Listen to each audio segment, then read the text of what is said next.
Bien-aimés, je vous salue dans le nom de Jésus-Christ, notre Seigneur et Sauveur. Cours numéro 36 toujours, le jugement éternel. On vient de voir donc quand se produira le jugement éternel. Réponse, on n'en sait rien. Voilà, le cours c'est ça. On dit on n'en sait rien, mais il va se produire bientôt. Mais on n'a pas la date et l'heure exacte. Voilà, désolé pour celui qui voulait savoir. Maintenant, en conclusion, est-ce que mon nom sera vraiment inscrit dans le livre de vie?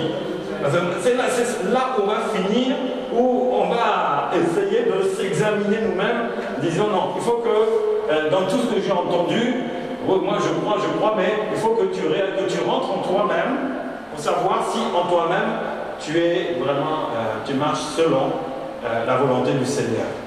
Alors, pour que ton nom soit inscrit dans le livre de vie, il faut vaincre à tout prix. C'est un combat. Tu as reçu Jésus, ton nom est inscrit dans le livre de vie. Souvenez-vous, dans l'Ancien Testament, les livres de vie existaient déjà.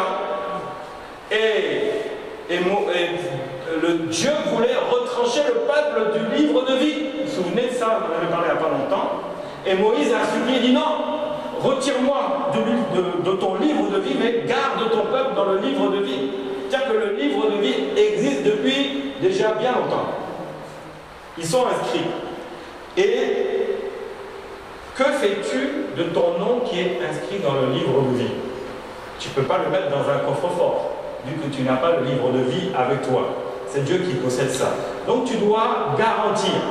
Tu dois garantir ton nom inscrit dans le livre de vie. C'est le premier jugement. Donc garantis ton premier jugement. Garantis ta présence honorable devant le tribunal de Christ. Et Apocalypse 3:5 dit celui qui vaincra sera revêtu ainsi de vêtements blancs. Je n'effacerai point son nom du livre de vie. Et je confesserai son nom devant mon Père et devant les anges. Donc le Seigneur dit à celui qui vaincra. Donc bien aimé, on n'est pas arrivé encore. Tant que tu n'as pas dit Amen et tu t'endors, d'ailleurs endormir ça veut dire partir, il faut que tu combattes. Il faut que tu sois vainqueur chaque jour. Ne te casse pas la tête, bien aimé. Ne te mets pas la pression. À chaque jour suffit sa peine. Et Dieu prendra soin d'aujourd'hui et du lendemain. Donc, bien aimé, chaque jour, c'est un combat. Tu t'endors, tu dis, Seigneur, aujourd'hui j'ai combattu, tu m'as aidé à combattre, demain, aide-moi encore à combattre. C'est là que la Bible dit que tu seras revêtu de vêtements blancs.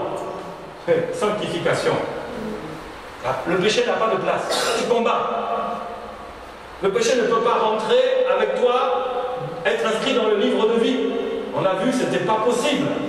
Donc qu'est-ce qu'il faut? Il faut combattre chaque jour. Chaque jour, aujourd'hui j'ai fait ma part. Et à force de faire, tu auras la force spirituelle. Tu seras dans la prière, tu seras dans le combat. Même si des éléments mauvais viennent dans ta vie, mais tu resteras. Si quelqu'un vient te tenter, ah viens ma copine, viens on va parler de ceci, cela. Tu es rentré dans les critiques t'amènent à dire des paroles méchantes. Et tu seras renversé du livre de vie. Bam! Ah, ta tchèque est rayée. Non, il faut combattre. Et ne marche pas avec n'importe qui. Et dans l'église, là, n'en parlons pas. C'est grave. Il y a des spécialistes qui sont là pour amener d'autres en enfer. Oh, moi je suis un grand chrétien, mais tu as vu là, l'église là, elle est mal gérée. Elle est trop mal organisée. Est-ce que tu es d'accord avec moi? Paf, allez, oui, bah, tu es vaincu. Tu es vaincu. Tu es vaincu tout de suite. Au lieu de dire, ah écoute-moi là, je sais pas, il faut que je rentre tout de suite à la maison. Ne te mets pas en compagnie de ces gens-là. Parce que eux, ils vont en enfer et toi tu penses que tu ne vas pas aller, mais tu vas aller aussi. Parce que tu n'as pas vaincu. Ou si tu es tombé, Seigneur, pardonne-moi, aide-moi à avoir de meilleures fréquentations. C'est fondamental. Regarde avec qui tu marches. Aussi, soyez convaincus du péché pour que ton nom soit réellement inscrit dans le livre de vie, que tu fasses partie du premier jugement. Sois convaincu du péché, de la justice et du jugement. La Bible dit, et quand il sera venu, c'est dans Jean 16, quand il sera venu, il convaincra le monde en ce qui concerne le péché, la justice et le jugement. En ce qui concerne le péché, parce qu'il ne croit pas en moi. La justice, parce que je vais au Père et que vous ne me verrez plus. Et le jugement, parce que le prince de ce monde est jugé. Le Seigneur est en train de te convaincre en ce qui concerne le péché, la justice et le jugement. C'est pas ce que je suis en train de faire. On ne parle pas de ça. Pourquoi? Pour garantir. Là, on est en train de parler du jugement. Pour que toi, tu sois jugé dans le tribunal de Christ, où seront réunis les anges et tous ceux qui ont été trouvés justes devant le Seigneur. Je suis en train de te convaincre de cela. Il est 22 heures, mais ce n'est pas grave. C'est en train de te convaincre de cela, c'est fondamental. Le péché aussi, pour se rappeler que les péchés, c'est des choses qui ne veulent pas nous lâcher. Nous, on a lâché les péchés, mais le péché ne veut pas nous lâcher. Il nous court derrière toujours après. Ça, c'est le vieil homme. Le nouvel homme, il est bien disposé. Mais le vieil homme, là, il court toujours derrière nous. Il veut le rattraper. Et aussi, pour que ton nom soit inscrit dans le livre de vie, il faut être fidèle à l'évangile. Reste fidèle à la parole. Reste fidèle à ton engagement. Et toi, là, tu es évangéliste depuis 10 ans, tu fais quoi? Rien. Je suis évangéliste, mais laisse-moi vivre ma vie d'abord et on verra après. Non, non. Tu as reçu Jésus, tu étais fidèle quand tu as reçu Jésus. Sois fidèle dans tout l'évangile. Romains 6, 5 dit, mais par ton endurcissement et par ton cœur impénitent, tu amasses un trésor de colère pour le jour de la colère et de la manifestation du juste jugement de Dieu qui rendra à chacun selon ses œuvres. Alors c'est le verset en dessous. C'est Philippiens 4, 3. Et toi aussi, fidèle collègue.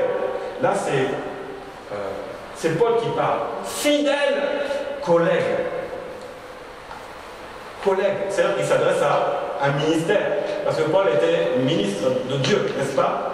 Il dit, et toi aussi, fidèle collègue, je te prie de les aider. Elles qui ont combattu pour l'évangile avec moi et avec Clément et mes autres compagnons d'œuvre dont les noms sont dans le livre de vie. Mais tu es dans un ministère ou pas, peu importe, il faut que tu sois fidèle à l'évangile. Toujours fidèle à la parole de Dieu. C'est comme ça que tu vas garantir ton nom dans le livre de vie. Si tu as une assurance voiture, si tu ne l'as pas payée, est-ce que ta voiture est garantie? Oui ou non? Elle n'est pas garantie, tu as un accident, tu vas payer les conséquences. Mais là, si tu marches avec le Seigneur, ta vie n'est-elle pas garantie? Et as-tu payé quelque chose? C'est Jésus qui a tout payé pour toi. Et tu reçois une garantie, une assurance de vie éternelle. Il y a les CPAM, l'assurance maladie, vous connaissez? C'est l'assurance vie. Et tu payes, on te retient sur ton salaire tous les mois, tu ne t'en rends pas compte. Mais on te pique de l'argent là. Ah là là, regarde la fin de l'année, calcul. Bon, c'est beaucoup. Mais Jésus garantit ta vie gratuitement. Mais toi, sois fidèle à lui, pour que ton nom soit inscrit dans le livre de vie. Chacun recevra sa récompense. Chacun. La Bible dit que Dieu rendra à chacun selon ses œuvres, réservant la vie éternelle à ceux qui, par la persévérance de bien faire, toujours de bien faire, cherchant l'honneur, la gloire et l'immortalité. Tu cherches l'honneur, tu cherches la gloire et tu cherches l'immortalité. C'est vrai ou pas? Mais c'est en Christ. Tu cherches l'honneur de Christ, tu cherches la gloire de Dieu et tu cherches l'immortalité de Christ. N'est-ce pas? Ce n'est pas ta gloire toi-même. Non, non, non, non. Ce n'est pas ton immortalité toi-même, tu n'es pas immortel. Donc c'est en Christ. Tu dois chercher vraiment le Seigneur de tout ton cœur, toute ta force, toutes tes pensées. Tu dois aimer Dieu comme ça et tu auras ta récompense. Et met l'irritation et la colère à ceux qui, par un esprit de dispute, sont rebelles à la vérité et qui obéissent à l'injustice. L'injustice. Eh bien, eux, irritation, ils n'auront pas le droit. Donc, bien aimé, la colère, il faut fuir. Tu ne peux pas monter avec la colère. Si tu as un problème, viens, on va chasser l'esprit de colère là. On va le faire partir. Ensuite, quoi? Esprit de dispute. On va. Ah là là. Et ça, c'est trop dans l'église aussi. Les rebelles. Qu'est-ce qu'on n'a pas dit? Oh, lui là, c'est le rebelle. Ça, c'est le mot à la mode dans les églises, n'est-ce pas? Au moindre truc, tu es rebelle. Et il y a peut-être une raison aussi. N'est-ce pas? Donc, ils cherchent. Ils obéissent à l'injustice. Ça ne marche pas. Seul Jésus est juste. La Bible dit, ils recevront une louange pour chacun. Ah, ça c'est intéressant. 1 Corinthiens 4, 5. C'est pourquoi ne jugez de rien avant le temps. Avant le temps, là, ne juge pas. Jusqu'à ce que vienne le Seigneur qui mettra en lumière ce qui est caché dans les ténèbres et qui manifestera les desseins des cœurs. Alors chacun recevra de Dieu la louange qui lui sera due. Chacun recevra la louange qui lui sera due. Quelle sera la louange? Si tu as marché sous tous comme tu es fidèle, vraiment tu sers Dieu, tu es convaincu qu'il ne faut pas pécher, etc., etc., etc. On a vu tout ça. Tu combats le bon combat. Mais quelle sera la louange devant le tribunal de Christ? Ça sera quoi la louange à votre avis? Ça va être ça. Voilà, ça sera ta louange. Quand tu es en train de louer Dieu, tu ne fais pas ça? Eh bien Jésus va te faire ça. Peut-être qu'il va te chanter une chanson même, je ne sais pas. Il a gagné. Ouais, et l'autre louange. Ils ont perdu. Mais il y a plusieurs louanges. Ta louange, c'est l'acclamation du Seigneur. La Bible dit que quand quelqu'un est sauvé, qu'est-ce qu'il y a dans le ciel? Ils font la fête. Ils font la java là-haut. Ils sont contents. Et un de gagner. Mais après, il faut qu'ils garantissent aussi, qu'ils marchent avec le Saint-Esprit afin que son nom soit garanti. Soit garanti. C'est fondamental. En conclusion, Philippiens 2,12 dit, ainsi mes bien-aimés, comme vous avez toujours obéi, travaillez à votre salut avec crainte et tremblement. Et non seulement comme en ma présence, mais bien plus encore maintenant que je suis absent. J'ai visité une église là, c'est grave. Quand la patronne est là, oh, l'église est pleine, mais quand la patronne est partie, ils sont plus que 15 et puis ils se battent entre eux. Vrai?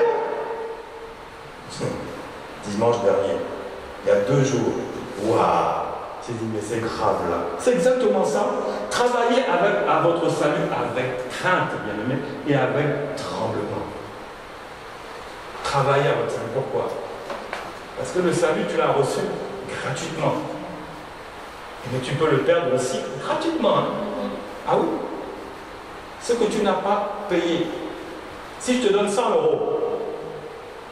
tu vas prendre les 100 €, est-ce que tu vas les considérer? Tu as travaillé pour ça?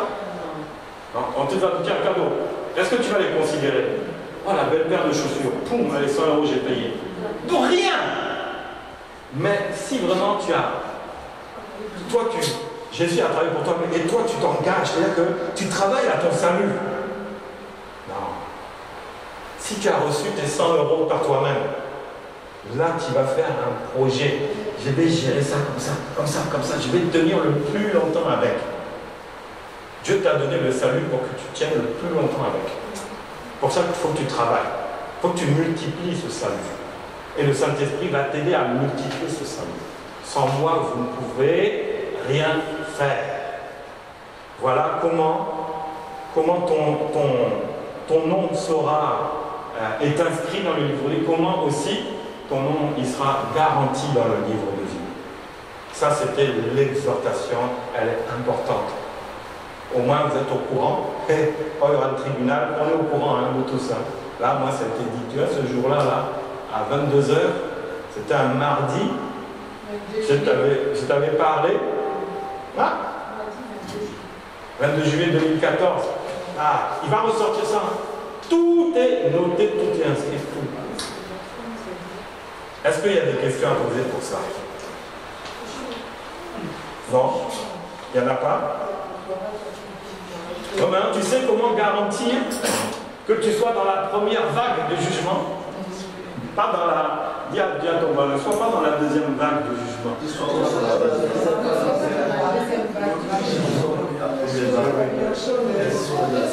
la première vague. Dis-lui, sois dans la première vague. Sois dans la première vague de jugement. Pas dans la deuxième.